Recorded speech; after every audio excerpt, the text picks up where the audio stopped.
Morning, everybody. Greetings from Vienna, from the International Anti-Corruption Academy. I'm Thomas Stelz. I'm the Dean of the International Anti-Corruption Academy. I wish you a warm welcome to all the participants who are devoted to the issue of prevention of drug trafficking through anti-corruption measures in the customs service. We're organizing this seminar, this webinar at the margins of the CND.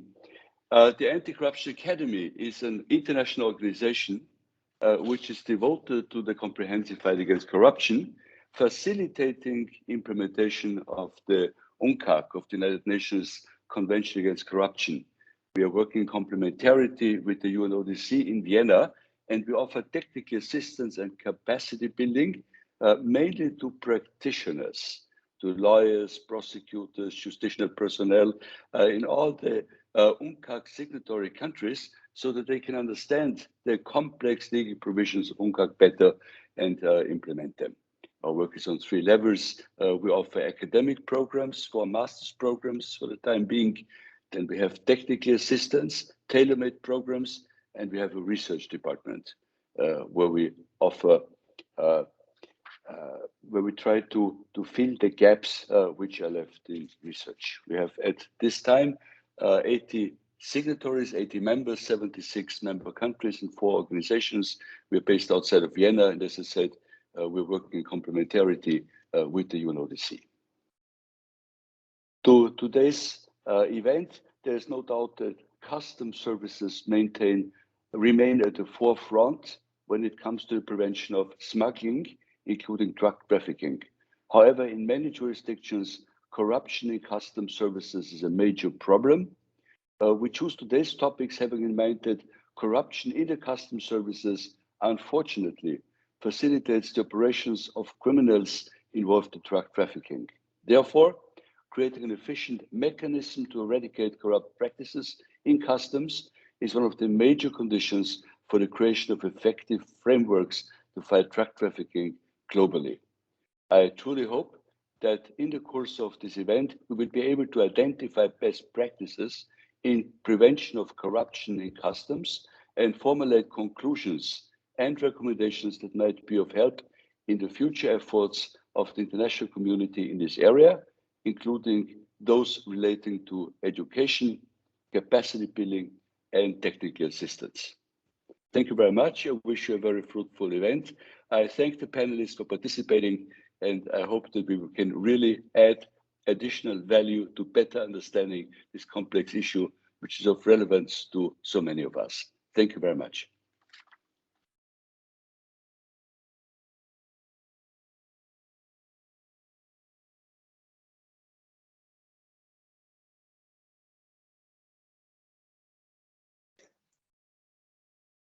Pawan, we cannot hear you.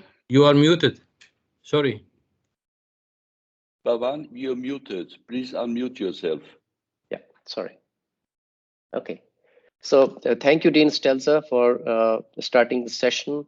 And we are sure that it will be a very fruitful event today. Let me start introducing our panelists. Ms. Quijano Ivans, she is a crime prevention expert at United Nations Office on Drug and Crime in Vienna, and is currently working on the global implementation of UNODC WCO, that is World Customs Organization Container Control Program, CCP. She has more than 17 years experience with UNODC, both at headquarters and in the field, managing and implementing technical assistance programs for criminal justice agencies in various areas of transnational organized crime. Prior to joining the UNODC, Ms. Quijano Ivans worked for Organization for Economic Cooperation and Development in Paris. Nicole Quijano Ivans holds a PhD in criminology and a master's degree in political science and a master's degree in criminology. Thank you for joining, Quijano, and now I will be introducing Ms. Andrea Hampton. She is from World Customs Organization. Ms. Hampton is qualified senior program manager and government expert for over 15 years experience formulating and leading the implementation of large technical assistance on organizational change initiatives for customs administration worldwide with various international institutions, including UN, IMF, World Bank, regional development banks, as well as the EU, US, Canadian, and Norwegian governments. Her approach to activities across a wide variety of customs technical areas are shaped by her direct on-the-ground work in over 35 countries, experiences in policy development for information technology and trade facilitation in the UN, and several regional economic communities, and that underpinned by a master's in economic governance.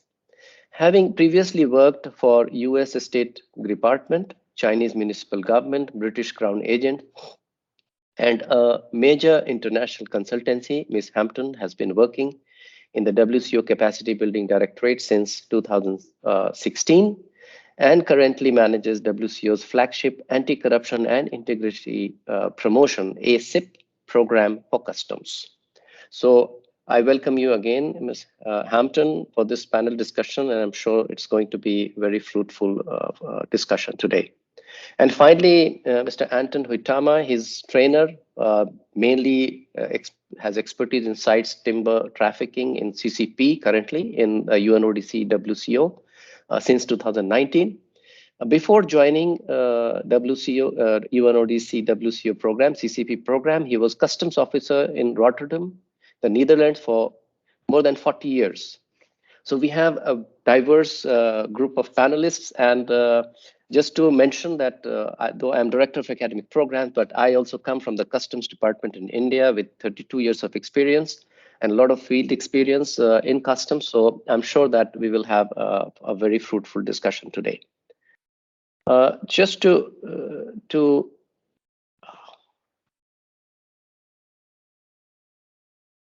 I will take a second because I have some technical issues.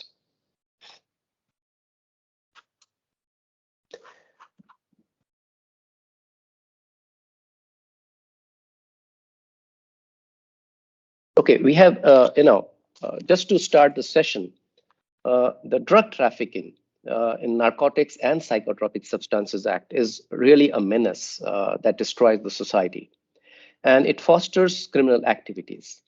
It occurs both domestically and internationally, while specific areas of the world or regions are specializing, I would say, because of their geographical advantages, especially the narcotic drugs which are produced or as agricultural produce in certain areas. The drug menace, the production happens in certain very specific areas. Synthetic drugs can happen in any part of the world. That brings customs into a major, focus, because the goods, the drugs which are produced in different parts of the world, they are distributed all across the world. And then to prevent such kind of smuggling, or I would say drug trafficking, the customs have to play a major role. Of course, we have conventions like United Nations Convention Against Transboundary Organized Crime under the umbrella of UNODC, and the World Customs Organization, which is playing a major role in building capacities or improving procedures in different parts of the world. It is time that we should look into this aspect, especially the corruption part of which is a menace in customs, as Dean Estelz also mentioned, how corruption in customs could lead to more drug trafficking and how we should control it. And this is the area of discussion today. So let me start with one question with all three panelists. My question is, to what extent customs services are geared to prevent and detect drug trafficking? Are customs services effective? Or have you any kind of anecdotes or cases which where because of corruption, their drug smuggling have increased or have been detected? So I would start with Andrea first, and then I will go to all the other panelists with the same question. Andrea, please. Thank you. Thank you very much, Pawan, and thank you very much, Ayaka, to arrange this event and inviting me and the WCO to be represented.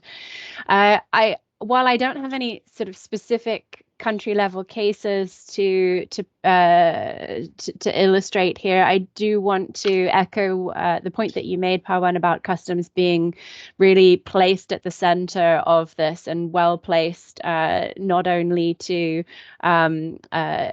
tackle the issue of corruption in the sphere of drugs trafficking, but also to play a major part, of course, in the seizure of drugs, given the legal powers under customs code and the position that customs holds typically in national legislature. I think we see through the WCO's illicit trade report, sort of which has a specific section capturing examples of customs role in drugs trafficking enforcement.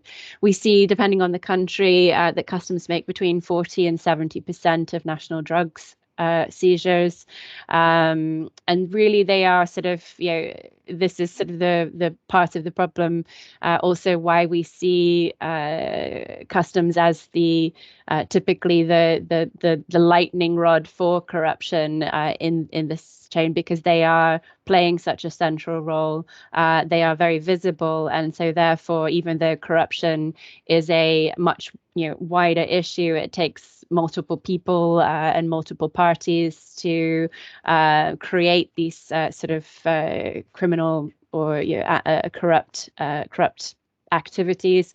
Customs, in fact, have the spotlight very much on them, and therefore sometimes, not only are they playing a true role, but they also have a perceived, perhaps even greater role in the corruption that may be happening in the process. So, I certainly, from our experience, yes, customs play a very central role to this. Perhaps this role sometimes magnifies the impact of corruption in customs officials. So I think this is something to bear in mind. Thank you. Thank you.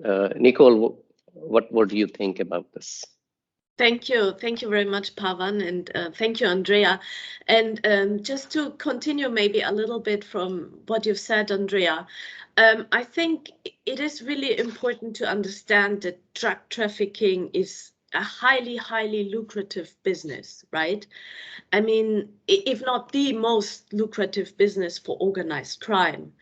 And so we're talking about a lot of money. And what that means for customs is that smuggling of drugs basically places customs directly in the middle of organized crime activities. And because we're talking about so much money, it means that criminals would use any means to basically fulfill their activities or get their activities done. So we're talking about extensive bribery here, but we're also talking about intimidation. We're talking about violence. We have seen cases in the container control program where customs officials have been threatened by organized crime. So they would do anything to promote their illegal transactions. And that also means that opportunities for customs are huge, because customs officials are basically the insiders, and they have a role to play to promote the organized crime activities. So there are strong incentives here to accept or to ask for bribes in the execution of customs duties. And so we have here a threat that is inside the maritime supply chain, and that is very challenging for the law enforcement authorities to deal with.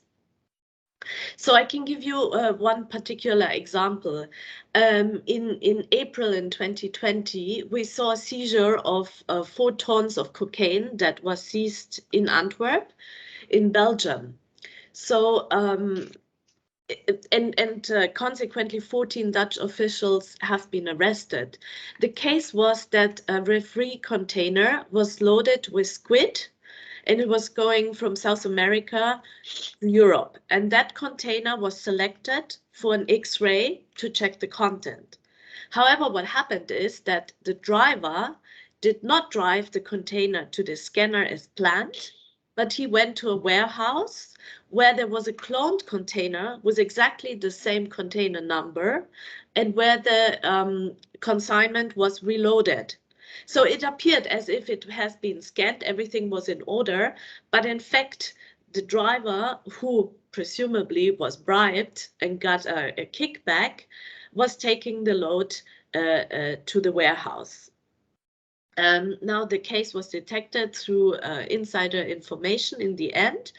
But yeah, this is just one case to show you that there can be so many different players involved that can be bribed. So in this case, not customs, but maybe the driver who was responsible to take the container to the scanning. Yeah, again, so I just wanted to make this point. It's a highly lucrative business, many incentives to get people, to bribe people here, because we are talking about a lot of money. Thank you. Thanks a lot.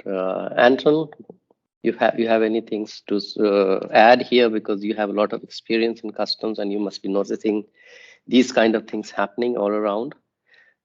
Yes. So please share your experience, Yes. please. Thank you very much for inviting me and having this event. It's a very important event. It's a very big issue. Not only drugs trafficking is a big issue, but corruption, of course, is a big issue as well. Before I tell my story, I have to tell you I'm looking to this point from another perspective, right? I'm looking to this point as a frontline officer. I never was manager. I was a frontline officer. All my career, I served in pre-arrival for some years, so I was dealing with pre-arrival information. Yes, to answer the question, are customs services geared to prevent and detect drugs trafficking? Well, that depends, right? I think it will be different from some areas in the world.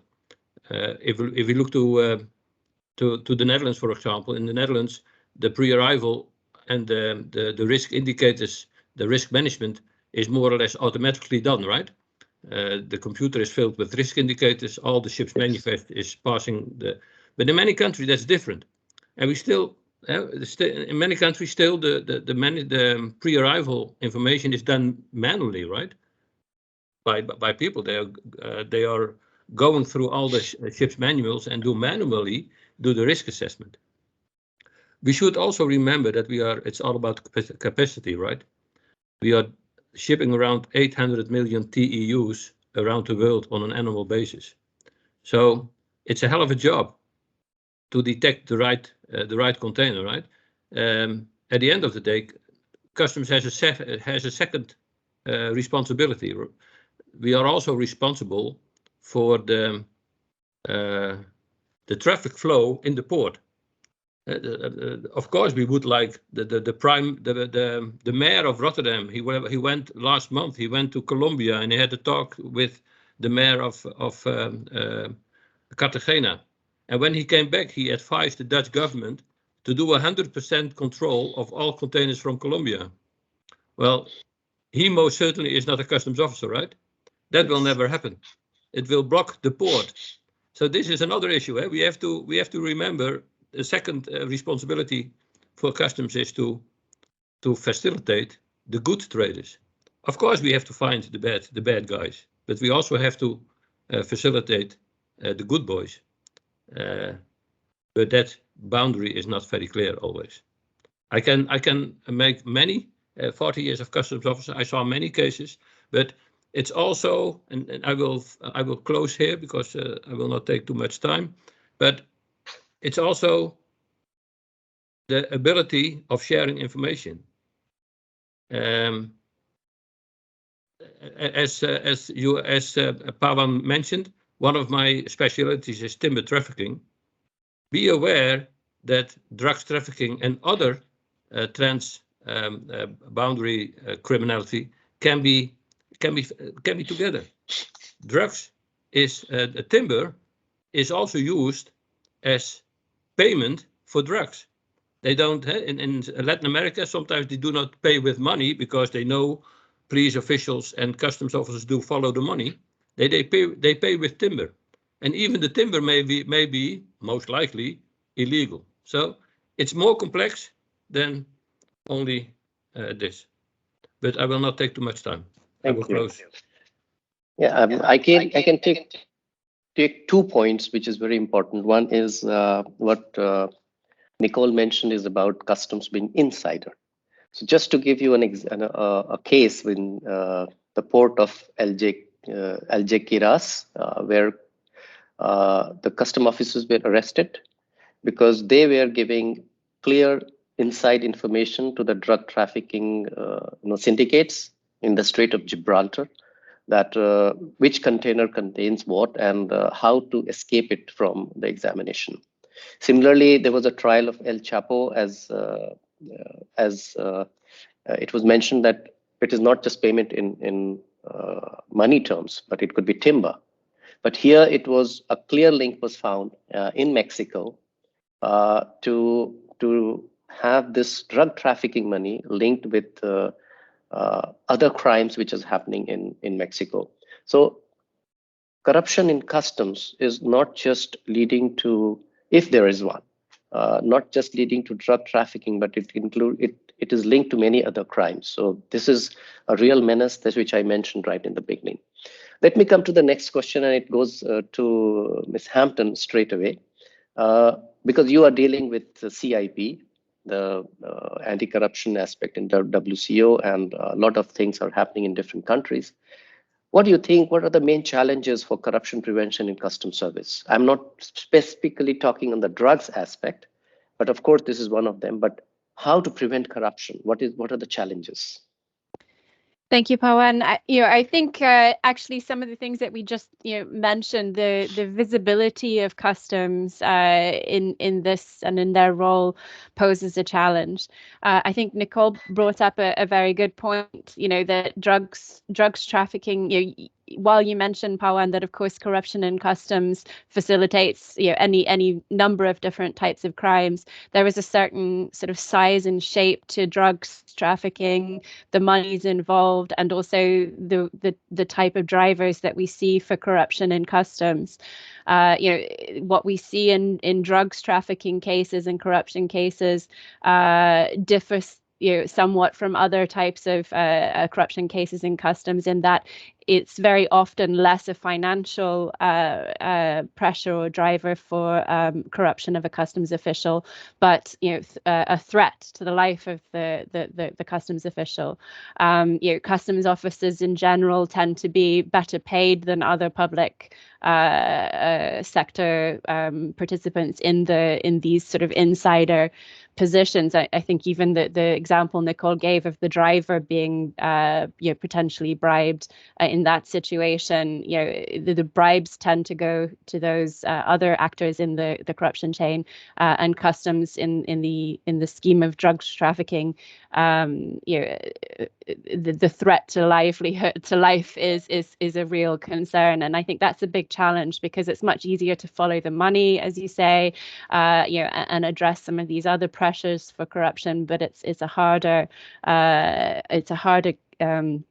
much harder challenge when it goes much deeper and threat to human life. So I would certainly say that in the drug sphere, that's one major challenge. But of course, in general, we see that, as customs does perform these other functions, I think, Antonius, you mentioned, the multiple roles that customs need to play as facilitators and enforcers, and that creates a very complicated environment for corruption. And certainly also how we see how customs interfaces with other anti-corruption bodies. There's a real sort of culture clash or a misunderstanding of what's going on in customs, what the actual pressures customs face, and then versus how that fits with sort of national anti-corruption measures. And part of that is communication. So at the WCO, we really do work to try to help our members better communicate their situations and have the other government agencies and other entities that are involved in anti-corruption measures better understand customs and the specific challenges that we see in customs. I think it's very clear, and I think we're all very aware that there is no magic bullet or no easy answer for tackling this issue.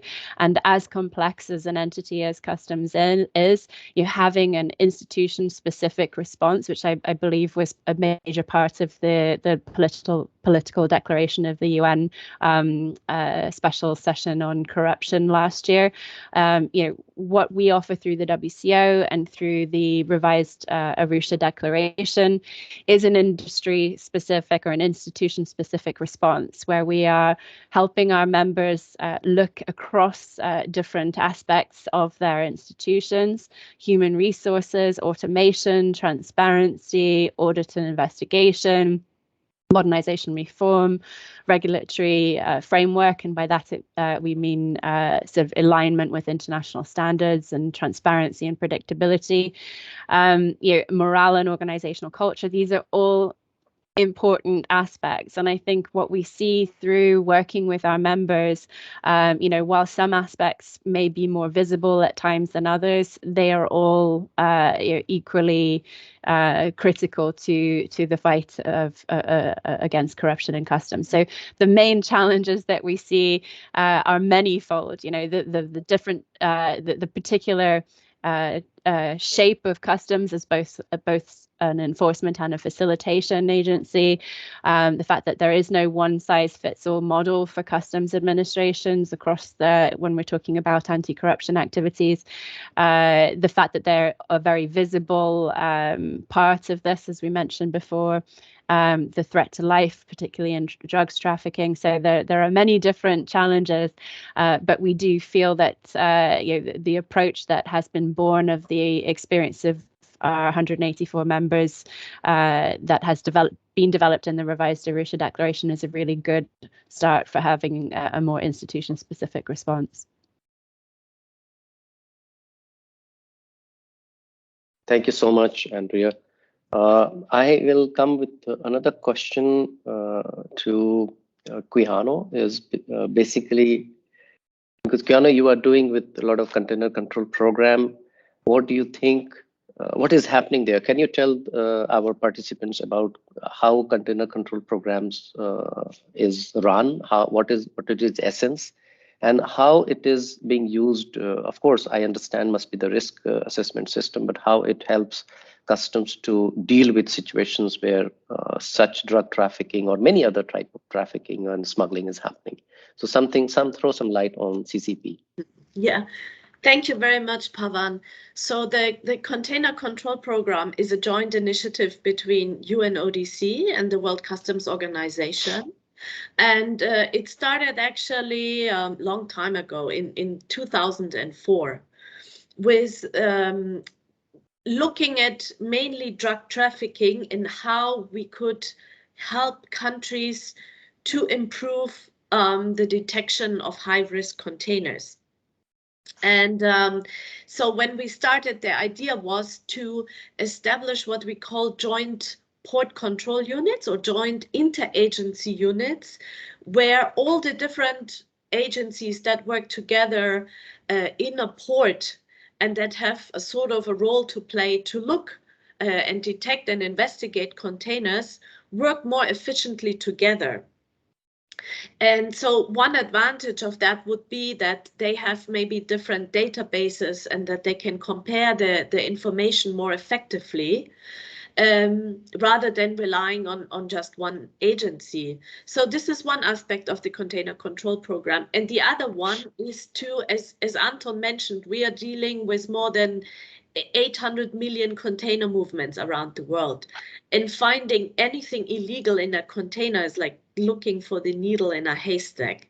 So in order not to, slow down the trade, but make it more effective to find the illegal shipment, we are working with a risk-based methodology. So improving their effectiveness to find the high-risk shipments through looking at the data manifest, so checking the documents, and through looking at the risk indicators, then being able to find certain red flags that they know, aha, okay, this manifest seems to be not in order, so we have to focus and physically inspect that container. Again, the advantage is you don't have to open every single container. You really focus on those where there are clear indicators that something might not be in order. So there's still a balance between facilitating the legitimate trade, but also finding the illegal goods. At the same time, I mean, we consider this approach in a way also a deterrence towards corruption, right? If you have several agencies working together, I don't want to say they're watchdogs on each other, but maybe the likelihood of becoming involved in a corrupt practice is less if you have different agencies working together. Again, and Andrea mentioned that it's also to facilitate and to make the process more transparent, more effective. And again, these are all measures. Being more transparent, it all reduces the opportunities or the likelihoods of corrupt behaviors. So the container control program again supports member states in that endeavor, and we also have a training component on corruption. It's not easy. Corruption, it's a topic, and Andrea mentioned it before. It's very complex. There are many aspects to it, and it's also sometimes uncomfortable to talk about it because in some countries it is just part of the culture. It's a way of livelihood. Again, Andrea mentioned it. It's a way of having another income. So it is not that easy or straightforward to address, and it's not being solved through providing a simple corruption training. But what we aim to do is maybe to enhance, to stimulate discussions and make a customs official aware of certain cases of incidents. Maybe they haven't considered particular behavior as corrupt. Maybe it is considered as normal culture to receive lower kickback. So the aim is really more to stimulate thinking about corruption, what the effects are on the society, and why they shouldn't engage in corrupt behaviors. So that's just in a nutshell from my side. Thank you. Thank you, Nicole. I'll come to Anton now with your experience, because you have seen 40 years and you have been in customs. How do you think, you have seen different generations joining along with you, how they get prepared? Why I'm asking is there is very interesting study by an article by Jean Tirole, a Nobel Prize winner, that it is the culture in the department or the organization where even if people come with a lot of ideas to do good work, they get stuck in the system and they become corrupt. So what is your experience? How people around you were well prepared? We have trainings in customs always, but how they are integrity-wise well prepared? And this question I will pose to Andrea also, because she is dealing with the mention about Arusha Declaration. I'll explain more, but I like to have personal experience from you, Anton. But I think being a frontline officer, Andrea can answer this question from another perspective. But a frontline officer, we always get shocked, right, when we learn that in our team or in our environment, someone has been detected to be corrupt. I think that's why are we shocked? I think one of the things that is very important is to put it on the table on every chance we have that talk about it. Put it on the table. Make it visible. Make it visible that it is everywhere. Of course, there are countries, like Nicole said, where it is a part of the nature, but corruption is everywhere, right? In 2018, I was shocked that 6 or 7 Dutch customs officers were arrested for corruption. And another topic in this story should not be forgotten is corruption we have on different levels. When it's on the frontline level, well, then perhaps we can fight it, right? But when it's on the management level or even the governmental level, then we have a real issue. And then it's for a frontline officer like me, very difficult to fight, right? And not only customs, right? The current ways of smuggling of drugs is many occasions is roll on, roll off. Well, you need someone who opens your container, right?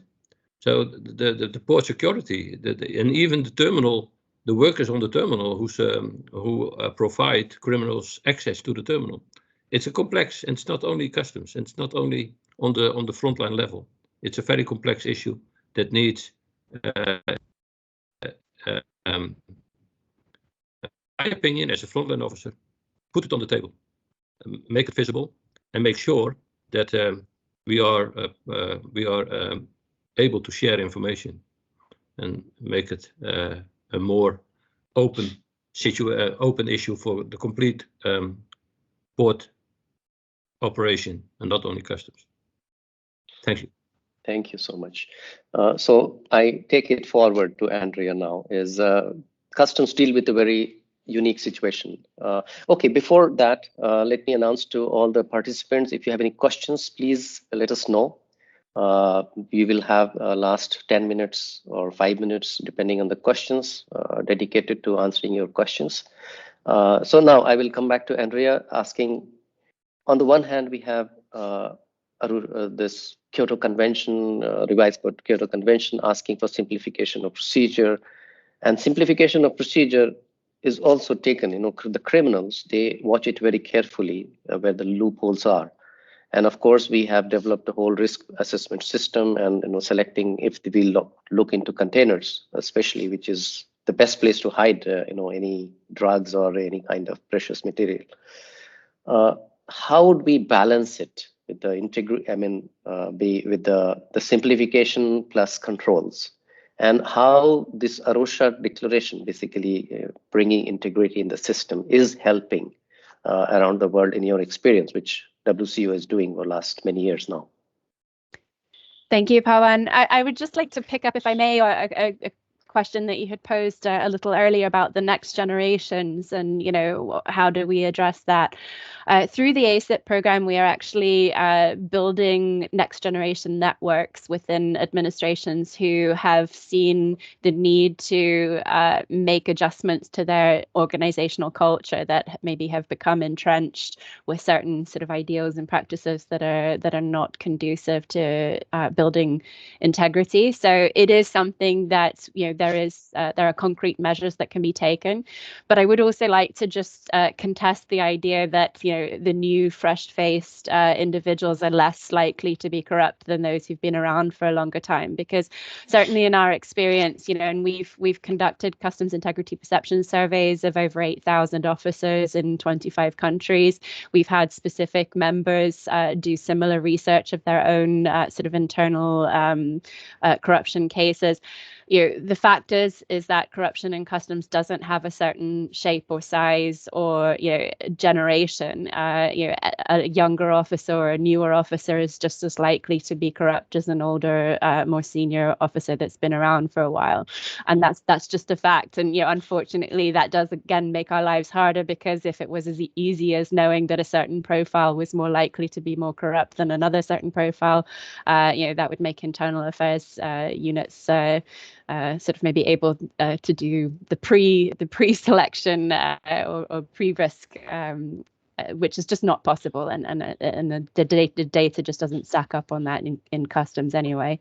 So again, that's a challenge, but it is noting the younger generation's role in improving organizational culture as a whole. That's certainly something that can be taken forward, and it has been. With regards to the question of how to address, corruption and integrity in the scope of the fact that this, the balancing act that customs do have to take between enforcement and control and enforcement and facilitation. again, the revised Arusha Declaration with these 10 key factors, 5 of these 10 key factors are pretty much everything that you would see in line with the WTO trade facilitation agreement.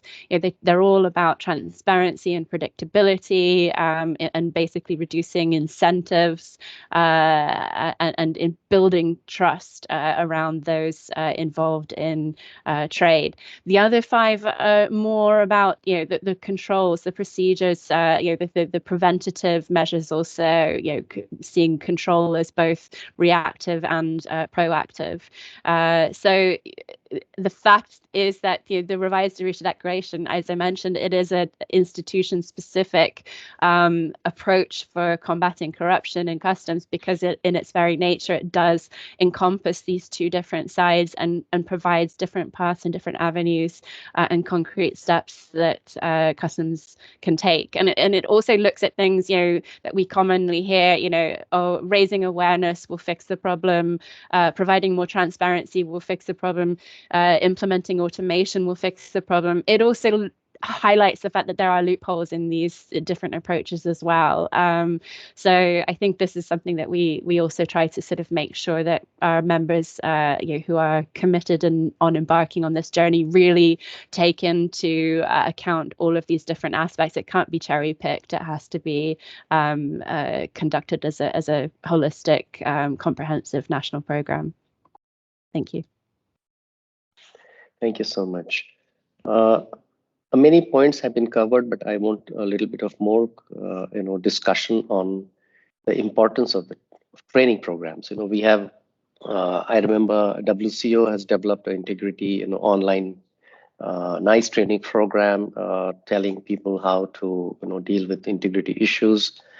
But when it comes to drug trafficking, I think it's not just corruption, but it's also threat to life, which is already mentioned. So how do you think that this aspect can be, people can be more trained how to deal with the perception of threat or threat to life when they are dealing with drug issues on port? Because again, customs has 3 boundaries actually, air, ship, the sea and the land, and there are different profiling of how people do smuggling or drug trafficking.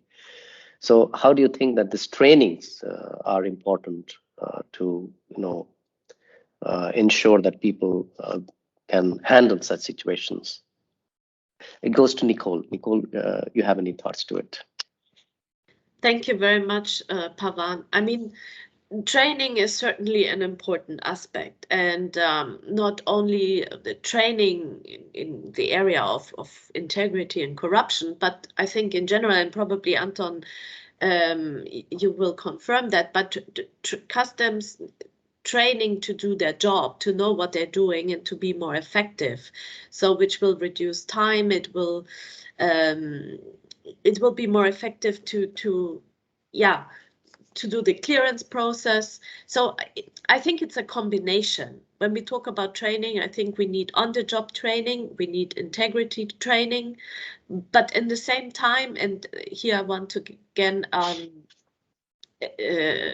also echo what Andrea said, it's not a one solution sort of thing. We need to look at the context.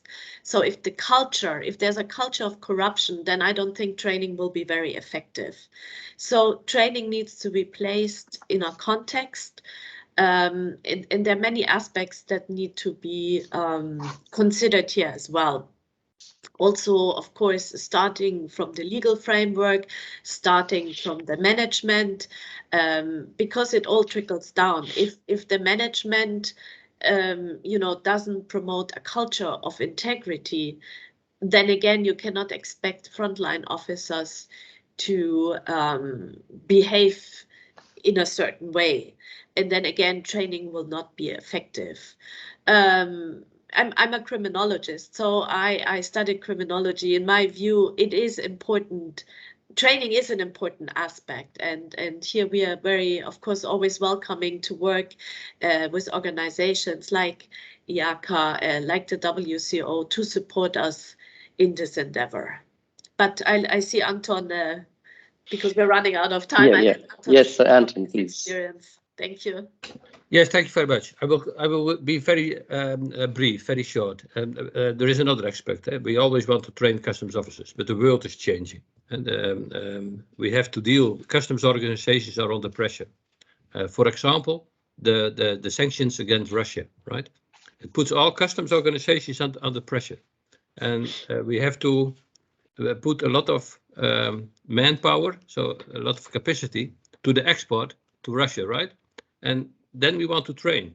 But at the end of the day, yes, like Nicole said, training customs officers is very important, it's crucial, but they have to still, sometimes they have to go to work as well, right? Thank you. I do not see any questions, so I will put the last question here.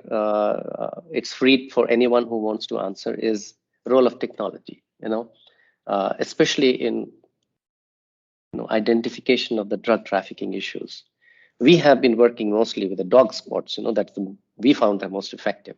But now there are many technologies which are coming which can detect drugs, in containers or in air or in person.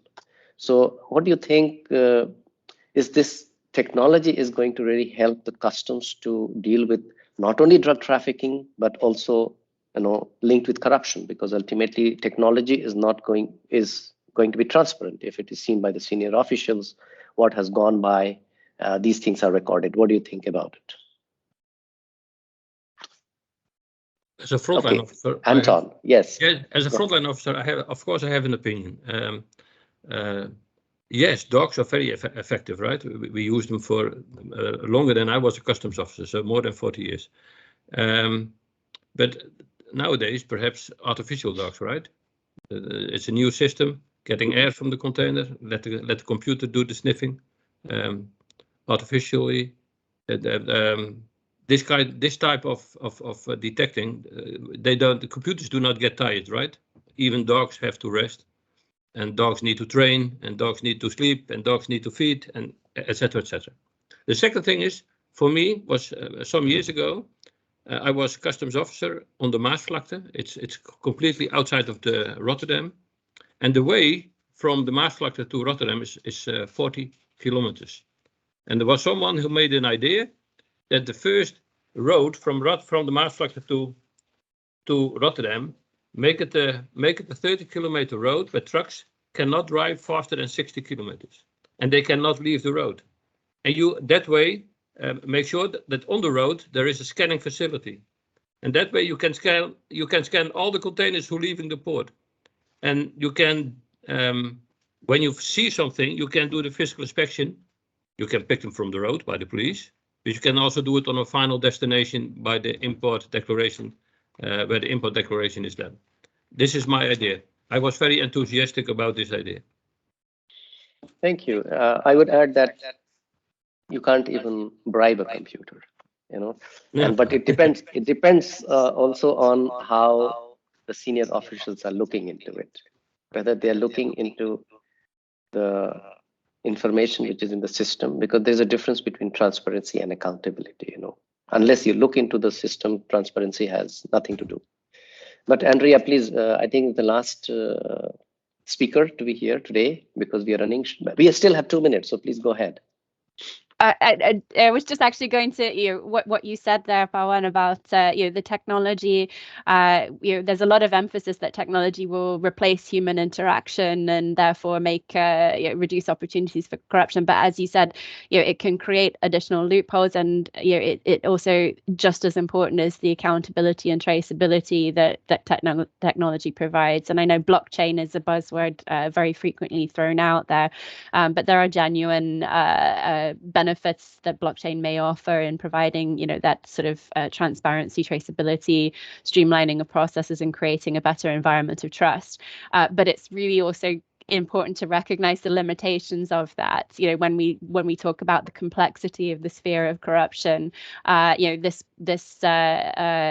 criminals are constantly exercising immense amounts of creativity in skirting and finding ways around solutions, and that will of course include finding ways around the technology as well. So whatever technology certainly has a lot to promise and a lot to offer, but it's always still has to be considered in conjunction with a number of different approaches.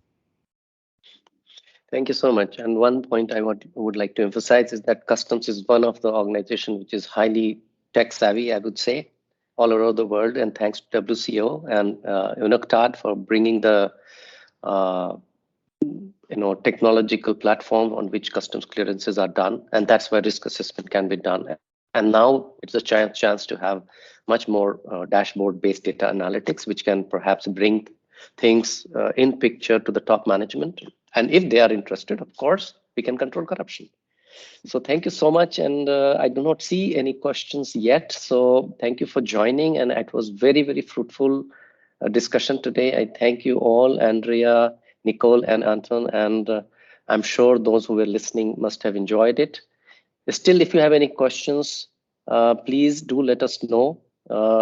Those who have joined have Ayaka's email address, so you can write to us. But thank you, Nicole, Andrea, and Anton again. Thank you so much, and thank you all participants for joining. Bye-bye. Thank you, Pavan. Thank you, everyone. Bye-bye. Thank you very much. Have a nice Thank you, day. Pavan.